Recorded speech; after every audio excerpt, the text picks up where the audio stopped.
What if I told you that hating something could make you feel happier? Think back to that one movie or TV show that you couldn't stop watching, even though you spent every single episode complaining about it. Maybe it was Twilight or Glee, or the one that everybody seems to agree on, Emily in Paris. Whatever it was, you hated it, but yet you were there every single episode, fully invested. Hate watching has really shaped pop culture over the last decade, but why does watching something bad feel so good? And more importantly, what does that say about us? And thanks to Thrive Market for sponsoring today's video. So what even is hate watching? Hate watching is the activity of consuming media for the sake of enjoyment derived from mocking, judging, or criticizing it.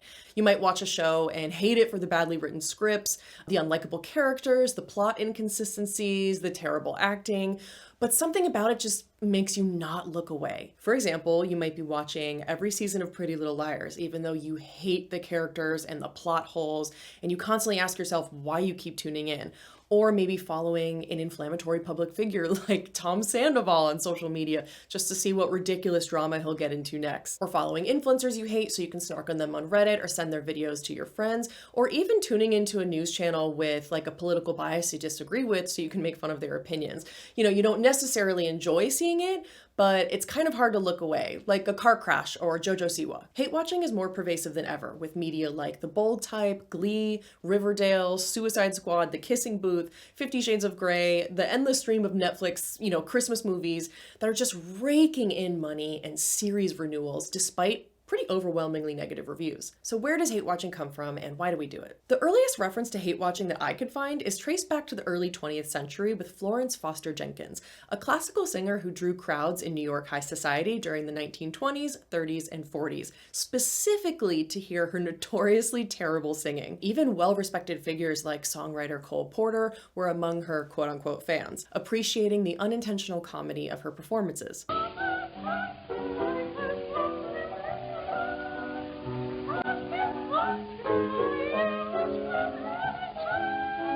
But one of the first modern manifestations of hate watching in its social culture emerged with the creation of the website and forum Television Without Pity in 1998, where viewers criticized every new episode of Dawson's Creek. I don't personally remember it, but it was apparently one of the first sites dedicated to in-depth critical TV commentary, kind of popularizing the snark form of content viewing. But the term hate watching itself is believed to have been coined by New Yorker critic Emily Nussbaum in 2012. Her article, Hate Watching Smash, described her experience of continuing to watch a show that she disliked, where she bonded with fellow viewers on Twitter over their shared criticisms. This really marked the beginning of hate watching as a recognized cultural phenomenon in the era of social media. I think my personal earliest memory of like some form of hate watching was probably 2006's Snakes on a Plane. It just had an insane amount of buzz about it, and it became like a total online phenomenon, basically because of the name alone. And because of the immense online hype, it was predicted to make an absolute killing at the box office, but it actually ended up being a huge disappointment, showing that there's really a razor thin line between like so bad it's good and just bad. After that, the rise of social media and streaming platforms further fueled the hate watching trend, where shows like Emily in Paris and movies like 50 Shades of Grey became very popular targets for hate watchers, attracting super large audiences despite or perhaps because of their flaws. Today, the phenomenon of hate watching has embedded itself into all aspects of content and media, as we know, with some influencers embracing rage bait to capitalize on the attention and the engagement that hate watching can generate. I think it's important to first make a distinction between that and guilty pleasures, although there is like somewhat of a crossover between the two. Watching something that you secretly love that you tell people you hate is not hate watching. Entertainment Weekly compares the two, saying, quote, "You wouldn't tune in every week to hate watch a really bad show. Generally speaking, hate watching requires a TV series with high ambitions and features a certain amount of aesthetic perfection." Even though I don't personally feel guilty about really anything that I enjoy, all of my favorite reality TVs would probably fall into the category of like a guilty pleasure show. I love Love Island, Vanderpump Rules, Summer House, The Traitors, Too Hot to Handle, Singles Inferno, Bachelor in Paradise, like you name it, I love it. But I actually love those shows, and I find that they bring a lot of value and joy to my life because they provide genuine escapism and like just genuine enjoyment. Now? You send in 3 home, and then you're still here, bitch, in your overalls. Now what? The guilty pleasures we love very often bring up feelings of hate, but I wouldn't consider that hate watching. You know, sometimes I will watch a scene in a reality TV show where I just want to scream at a cast member that does something cruel or insane.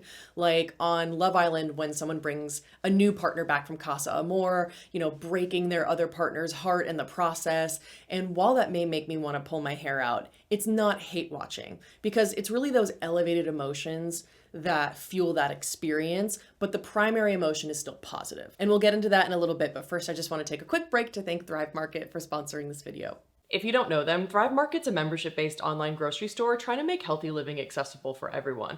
Back in 2023, when I was diagnosed with EDS and POTS, some of my content creator friends bought me an annual membership to Thrive Market, and I've actually been a paying customer ever since. I live in somewhat of a small town, so access to specialty health food items can sometimes be a little bit difficult, and I never would have been able to go through my low FODMAP diet and all of my SIBO treatment if it weren't for Thrive Market, because they carry my favorite low FODMAP brand, Foddy, which has garlic and onion-free condiments like my favorite salsa, or my favorite garlic-infused olive oil. They have low sugar and high protein options, and they offer over 90 diets and values to shop from, like vegan, Big 9 allergen-free, low FODMAP, and more. They also have a guaranteed savings on every order, so if you find an item at a lower price, they'll match it for you. We found so many healthy swaps at Thrive Market that our local grocery stores don't carry, like my favorite Siete avocado oil potato chips. We go through these so quickly, so we always have to stock up on Thrive Market. There's tons of high protein snacks, and the ones that I'm excited to try this time are these Snack Mates little chicken sticks for a little bit of protein on the go. And my fiance and I both have really sensitive skin, so we always get fragrance-free laundry detergent. For every paid annual membership, Thrive Market donates one to somebody in need, and they're the first online-only retailer to accept SNAP EBT. An annual membership is $60, which breaks down to $5 a month, or you can do the monthly option, which is $12 a month. You can click the link in my description box or go to thrivemarket.com/stateofkate to get 30% off your first order, plus a free gift worth up to $60 when you join. Back to hate watching. Hate watching is really when the primary emotion is negative, and please don't hate me, I'm going to use a very controversial example to explain my experience with hate watching. So I just finished season 2 of Silo, and I'm not going to share any spoilers, but that show taught me what hate watching is. And I feel like nobody is going to agree with me on this at all, because I know that everybody loves Silo. And I'm not saying it's a bad show. Like, it was a cool show and I was hooked on it all the way. I finished season 2. It just left me like screaming at the TV every episode at the choices that the characters were making. I hate that show, and yet I cannot stop watching it because I was fully immersed in the world, in the visuals, and ultimately I wanted to know where the story went. I'm sure most people disagree with me about Silo, but let me know what kind of shows or content you hate watch. You know, the point is, my experience with Silo taught me a lot about the psychological motivations that keep you hooked on a show you don't even like. It's not difficult to understand why so many universally hated shows get renewed. People watch them, and what matters at the end of the day is eyes on screens and keeping them there. Just look at Emily in Paris, which is the most referenced content in all of my research on hate watching. Almost every article that I read discussed Emily in Paris as like the pinnacle of hateable media. Everyone seems to agree that Emily in Paris is so bad it's good. Despite having horrible reviews, it is one of Netflix's best performing shows. According to Vice, quote, over 58 million households started watching the series in its first 28 days on the streaming platform. And less than a month after its release, it passed Stranger Things and Wednesday, becoming Netflix's most viewed show ever as of 2023. So why is that? And still, why is hate watching so much fun? Forbes magazine describes the research on the psychology of hate watching. Quote, experiencing emotions that we want to feel, even negative ones like hate and anger, makes us feel happier. When watching something that we hate, we can experience these intense emotional reactions. These emotional reactions can trigger different responses in our brain, like the release of adrenaline or even the activation of our flight or fight response. In most situations, these responses cause us to take action to protect ourselves in scary situations. However, in the absence of anything that actually threatens our physical well-being, these intense emotional reactions can cause a release of happy hormones like oxytocin, dopamine, or serotonin. So the hate in hate watching can actually feel pretty good. Basically, hate watching makes us feel something. So even loving to hate may end up feeling like a positive to us. But don't get too excited, because at the end of the video, I'm going to talk about the potential long-term negative effects, of which there are plenty, of course. If you think about it, we're indifferent towards media that we dislike or even like. It doesn't make us feel anything, and it's pretty forgettable. But we feel so many emotions when we consume content that we hate. Anger, jealousy, bewilderment, frustration, annoyance, yada, yada, yada. A study about the bonding experience of sharing negative attitudes with others found that people were actually more likely to think about negative attributes when asked about their closest friends. So researchers did 3 different tests. In the first one, they had college students describe the formation of their closest friendships, and in the second one, they had students share the attitudes towards others that they shared with their 3 best friends. Quote, "We found a very robust tendency for people to mention more negative than positive attitudes about other people. The closer the friends were, the more negative attitudes towards others that they shared." And then the third study tested this on strangers, and they found the exact same thing. Participants were more likely to assume they'd get along with someone who had the same dislikes more than someone who shared the same likes. Basically, if you want to make friends, find a common enemy. Researchers believe this is due to a few factors. Number one, called in-group formation, or shared negativity that may help establish clear boundaries about how to be part of a social group. Number two, self-esteem boost. Criticizing others might enhance self-esteem by comparison. And number three, information value. Negative attitudes may be perceived as more information about someone's character. The study challenges the common belief that friendships are primarily built on shared positive interests or attitudes. So not only is sharing negative feelings about others a powerful catalyst for forming friendships, but those negative bonding emotions can actually be stronger than the positive ones, which I think is pretty mind-blowing. And this concept explains why highly ideological groups, like political or social, often find more success in slamming people or ideas on the opposing side. But the boost of happy chemicals in the brain is just one of many reasons that we participate in hate-watching culture. As humans, we innately compare ourselves to the people around us, public figures, celebrities, and influencers that we see in the media, and we base our self-worth on this evaluation called the social comparison theory. According to clinical psychologist J.R. Illigan, we all compare our lives when we're hate-watching, and there are 2 different types of comparison: upward comparison and downward comparison. Upward comparison is when we compare ourselves to people who seem to have it better than we do. So watching someone live the life we aspire to could make us feel jealous and hateful of them. Downward comparison is the exact opposite, when we compare ourselves to people who have it worse or make us cringe, resulting in a little boost of confidence and the relief that it's not us. And as life seems to be getting increasingly challenging and stressful with every passing year, hate watching has become a cathartic outlet. Taking anger out on a piece of media or someone or something online feels like winning because you're able to safely express your anger with minimal to no consequences, unlike the physical real world where you could get punched in the face if you say something really mean to someone. In the online world, there are no consequences, and you can be as mean as you want knowing that the other side can't fight back. In 2023, 61% of young Americans aged 18 to 25 reported feeling lonely frequently,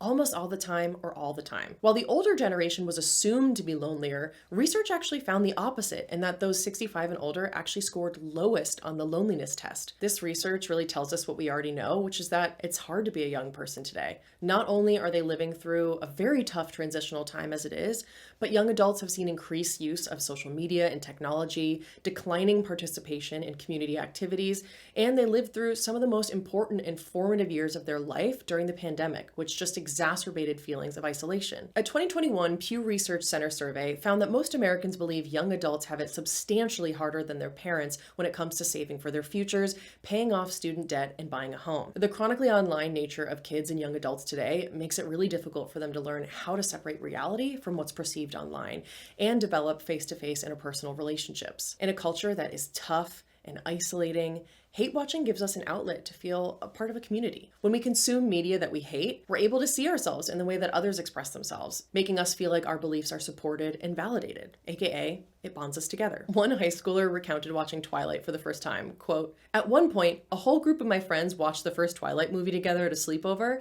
and we had to stop every few minutes because we were laughing so hard.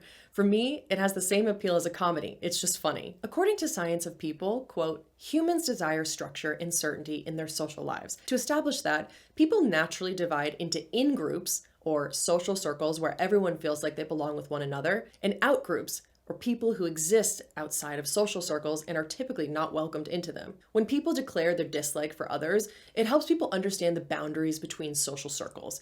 This is a powerful motivator for people to form bonds because it satisfies their need to feel connected to others. The community aspect of bonding over the same shared dislike is what makes hate watching fun. I totally relate, and I've experienced that. The Scandival cheating scandal from Vanderpump Rules was a cultural phenomenon, not despite, but because people loved hating Tom Sandoval.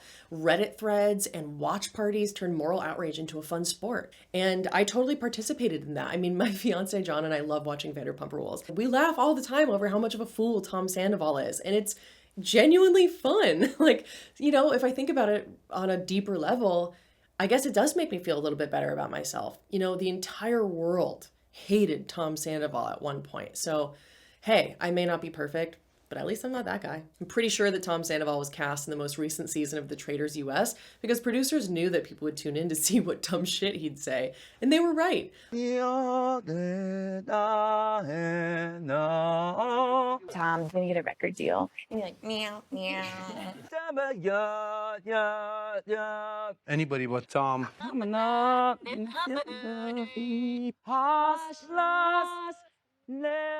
The Traitors Season 3 premiered as the most watched unscripted series in the US, and viewership this season was up 67% compared to the debut of Season 2. Now, I'm not going to give all that credit to Tom Sandoval, but I read the Traitors subreddit, and everybody loves talking about him and making fun of him on social media.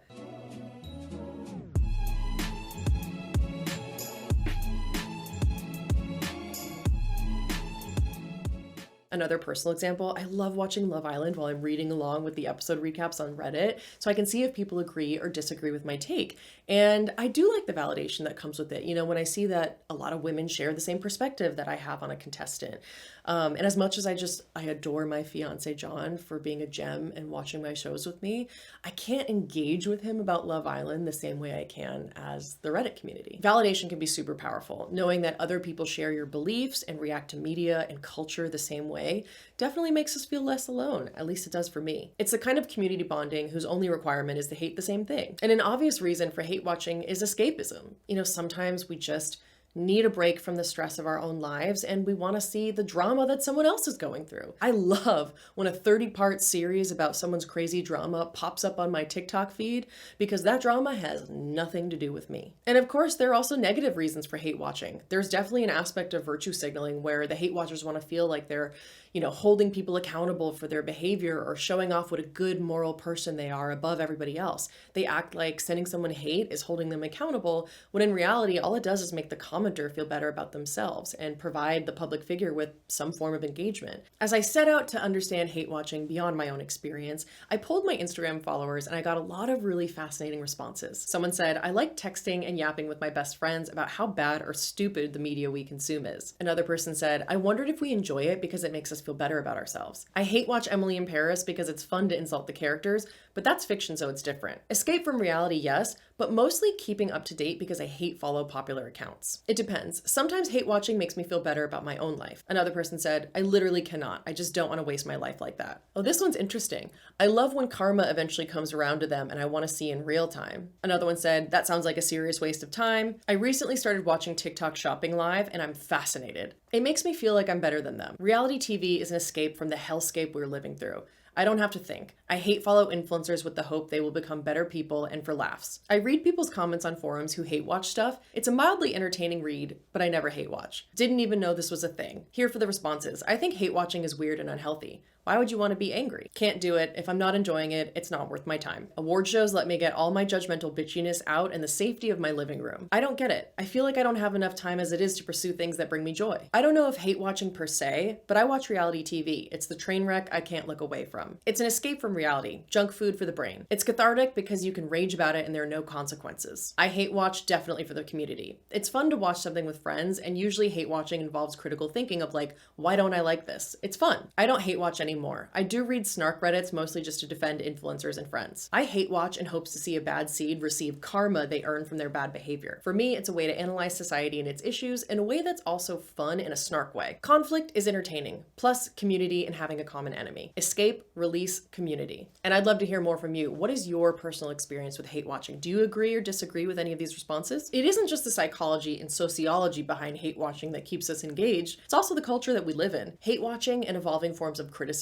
have collectively transformed pop culture into a landscape where audience engagement, both positive and negative, dictates success and creative risk-taking. In my opinion, this evolution highlights a paradox where audiences demand authenticity and accountability while simultaneously rewarding content that promotes controversy and sensationalism. And social media just amplifies all of this, fostering communal snark that boosts ratings and streaming numbers, which incentivizes platforms to greenlight content that thrives on controversy rather than quality. The irony of snark is that it's just one small step away from fan behavior. Hate watching mirrors traditional fandom, but centers on anti-fan communities that dissect flaws just as much as fans analyze the merits.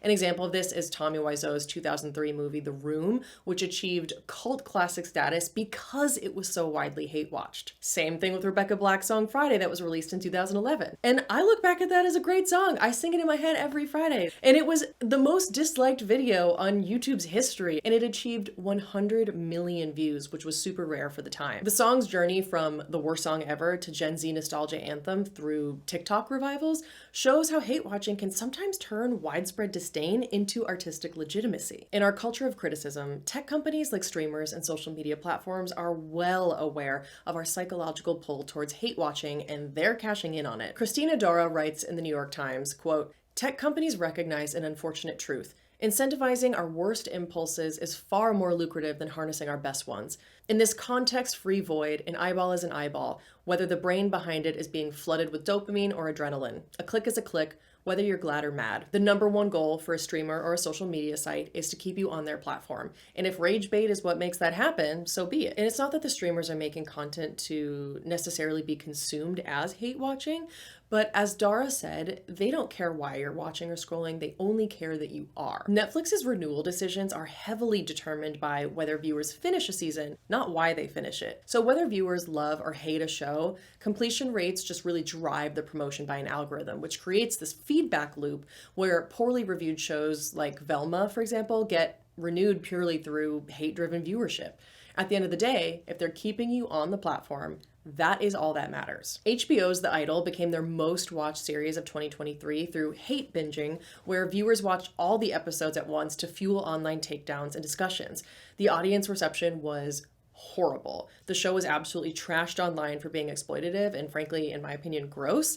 And it had a 19% Rotten Tomatoes score. HBO really leaned into this and leveraged the controversy surrounding The Idol to generate buzz, allowing the rumors of on-set chaos and creative differences to circulate widely before the show's premiere. The network embraced the show's provocative content and Sam Levinson's controversial vision, even after reports emerged calling it torture porn and rape fantasy. By positioning The Idol as its most provocative original program and allowing that outrage to build, HBO tried to turn the backlash into free publicity, leading to really high initial viewership despite terrible reviews. But that strategy failed. HBO canceled The Idol after one season. So what's the difference between a successful, universally hated show and a failed one? I think that there has to be some level of charm to the content that makes you want to keep coming back. You know, when I think of Emily in Paris, the first thing that comes to mind are the interesting, colorful, kind of unexpected outfits. And I think about the beautiful Parisian landscapes, and it just makes me think of,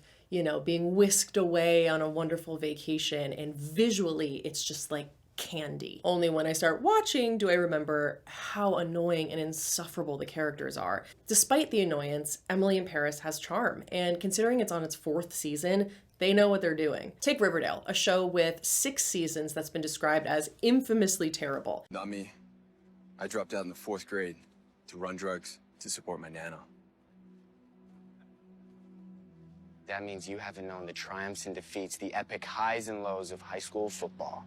How could a show like that not only survive, but be so successful? Despite its poor writing, plot holes, inconsistent character development, and overly dramatic and bizarre storylines, Riverdale had a lot going for it. A familiar teen drama format, an attractive cast, accessible streaming presence on Netflix, a modern take on classic characters, soap opera level drama, interesting mysteries, and a tone of dark comedy. So it's not enough to just be hated, you have to have that secret sauce of other elements that keep you entertained. But it wouldn't be a video about hate watching if we didn't talk a little bit about influencers and rage bait. So rage bait, or content that's specifically created to make viewers angry, is extremely pervasive, especially on TikTok and Instagram. I remember, I think my first real clear example of rage bait was when I was scrolling TikTok and I came across this a woman named Winta Zesu, I think. And she filmed a video of herself acting really rude and privileged to a waitress who was like just out of frame at a restaurant. And I was shocked that someone would willingly post that of themselves. I just couldn't believe that it was real. And turns out that's because it wasn't. What? I sat myself. Do you have a problem with that? I can leave outside.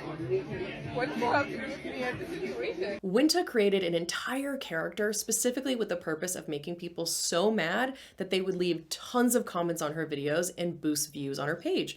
The result is that she made $150,000 from TikTok in 2023. So rage bait equals profit. If we see a cat, we're like, oh, that's cute, and scroll on. But if we see someone doing something obscene, we may type in the comments, this is terrible, and that sort of comment is seen as a higher quality engagement by the algorithm, explains marketing podcaster Andrea Jones. So if you hate comment on someone's page, you're basically no different than a fan. At the end of the day, a click is a click, a view is a view, and a comment is a comment, and the algorithms do not distinguish between a positive and a negative one. So the best thing you can do if you truly hate someone is really to not say anything or do anything at all. But that's easier said than done when rage bait, sensationalism, and cynicism are all built into the fabric of every aspect of our lives. Psychologist Dr. William Brady noted how rage bait even plays a central role in US elections. Quote, "There's been a spike in the build-up to elections because it's an effective way to mobilize your political group to potentially vote and take action. The American election was light on policy and instead centered around outrage. It was hyper-focused on Trump is horrible for this reason or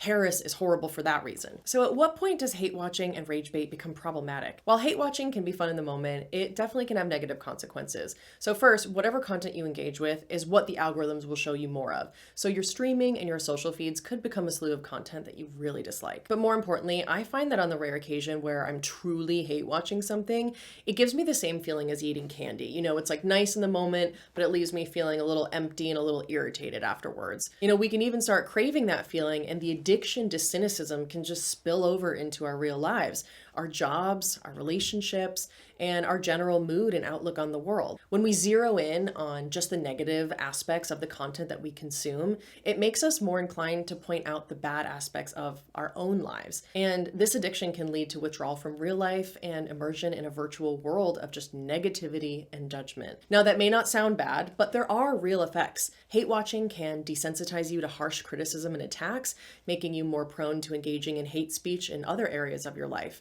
So, in other words, it's making us meaner. Psychologists agree. When we consume media that evokes negative emotions, it can bleed over into our real lives and impact the way that people connect with us. Ariel Hazel, assistant professor of communication and media at the University of Michigan, says that consuming too much negative content can cause the viewer to switch off and disengage from the real world, saying, quote, "It turns them off the news environment, and we're seeing increased amounts of active news avoidance around the world. To make it worse, social media algorithms favor sensationalized content, as we've already learned. So rage bait and annoying influencers get more attention and more views from the platforms amplifying their reach. This also holds true for sensationalized political content, which is almost always inherently negative." Dr. Brady comments again, "What we know from certain platforms like X is that politically extreme content is actually produced by a very small fraction of the user base, but algorithms can amplify it as if they were more of a majority. There's a line that can get crossed. If you're the type of person who hates every piece of content that you consume and you're being